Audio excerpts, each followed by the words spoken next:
సిద్దిపేట జిల్లా వర్గల్ మండలం ఔసులోని పల్లెల భూములు కోల్పోయిన రైతులు నిరసన దీక్ష చేపట్టారు.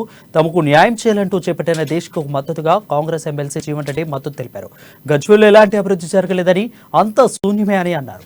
నిరుపేద వర్గాలకు కాంగ్రెస్ పార్టీ భూము హక్కుదారునిగా చేసిందన్నారు. ఫుడ్ ప్రాసెసింగ్ కోసం కాంగ్రెస్ ఇచ్చిన భూములను తీసుకోవడం బాధాకరమన్నారు జీవన్ రెడ్డి.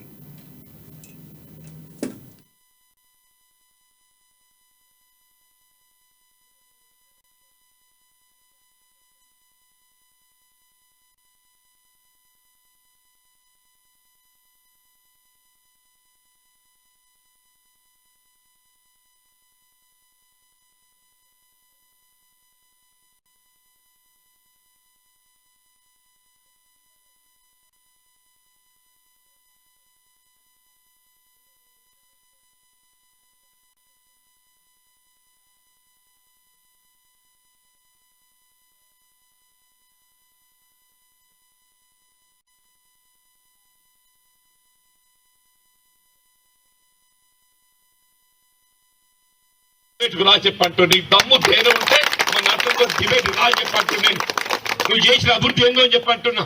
నేను ఏమంటే రైల్వే లైన్ పట్టుకొచ్చినా, ఏడికెళ్ళి పట్టుకొచ్చిన రైల్వే లైన్ అసలు యూపీఏ ప్రభుత్వంలో ఏది యూపీఏ ప్రభుత్వం అంటే కాంగ్రెస్ ప్రభుత్వ హయాంలో మంజూరు చేయబడ్డది ఇవాళ మనోహరాబాద్ రైల్వే లైన్. కానీ నాంది వెళ్ళింది కాంగ్రెస్ పార్టీ అని చెప్పంటున్నాను. కరీంనగర్ పార్లమెంట్ నియోజకవర్గ ప్రాతినిధ్యం వహిస్తున్నటువంటి యొక్క చంద్రశేఖరరావు గారు ఆనాడు ఏదైతుందో కరీంనగర్ పార్లమెంట్ నియోజకవర్గానికి రైల్వే లైన్ కల్పించాలని సౌకర్యం అని చెప్పని ఈ మనోహరాబాద్ మీదకి వెళ్లి రైల్వే లైన్ మంజూరు పొందింది యూపీఏ ప్రభుత్వ హయాంలో చెప్పంటారు. ఏం చేసిన నువ్వు ఎక్కడ నీళ్ళు ఇచ్చినావు, నువ్వు ఏం చేసినావు? భూముల వ్యారం చెప్తుండ్రు. ఏం చేసినావు? పొద్దున్న ఎత్తే తుకోదన్న చెప్పిండు, పొద్దున్న ఎత్తే అని దుర్సీలు అదే కనబడుతుంది. ఎక్కడ సర్కారు భూములు ఉన్నాయి, నువ్వు ఇన్ని ఎట్లా కొల్లగొట్టాలి, ఎట్లా మామూలుగా కట్టబెట్టుకోవాలి, ఇదేనా? ఇక నీకు ఏదైతుందని అడుగుతున్నా నేను. నువ్వు ముఖ్యమంత్రి కాకగడ 2014 ఎన్నికల కన్నా ముందు నీ ఆస్తుల యొక్క విలువెంత?